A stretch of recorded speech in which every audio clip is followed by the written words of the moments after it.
Hey, it's David Bayer, and thank you so much for being here today. Today, I want to share with you a very, very, very important distinction that can transform your life. You know, if you're like me, for many, many years, I thought I needed to accomplish something to prove who I was. The only way that I could really justify who I envisioned myself to be, who I knew I was capable of becoming, was through what I created into the world.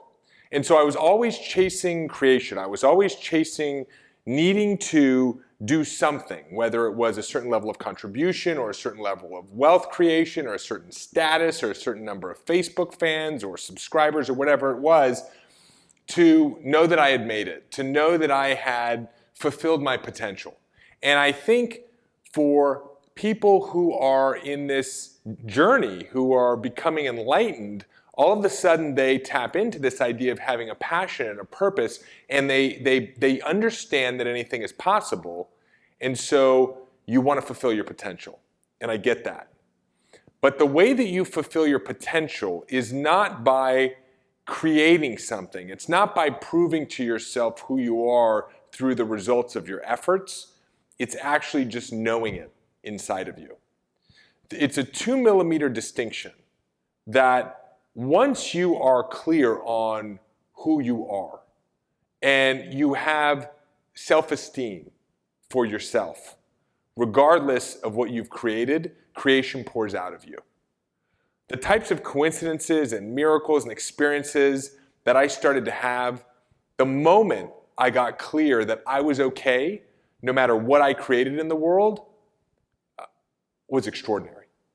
And what happens, it's a 2-millimeter distinction that you sort of feel your way through, but it's a 180-degree difference.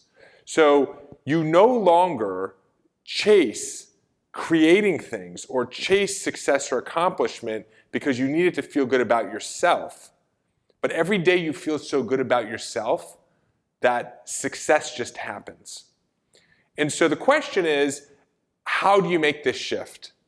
How do you make this shift from this voice in your head, which is constantly telling you you're not good enough, you're not doing enough, and it's fighting against that authentic part of you that's inspired to go out into the world?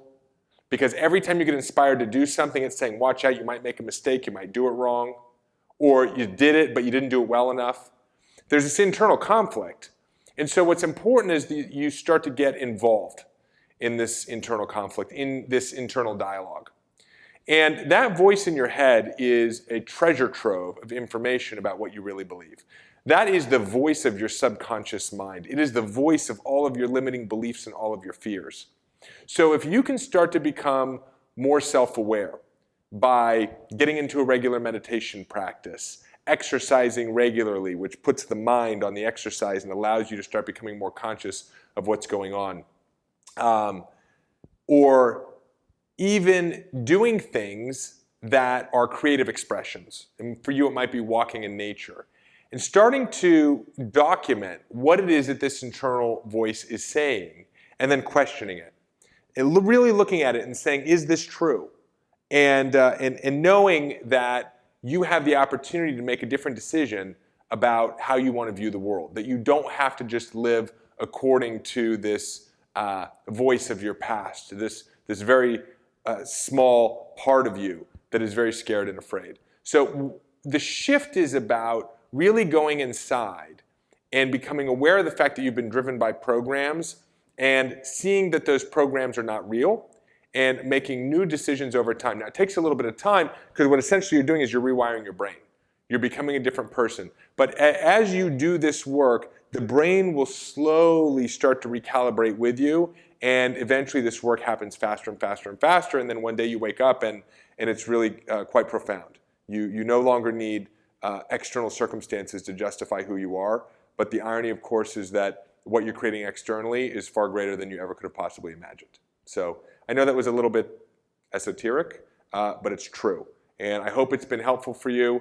And if you love this video, subscribe, comment below, ask me any questions. I try to answer them all personally. Hop on over to davidbayer.com join our newsletter. Really, stay involved with the conversation. Why wouldn't you? This is incredible. Who's talking about this? And if you're on the FB, join me on Facebook. We do some pretty cool stuff over there too. So many blessings.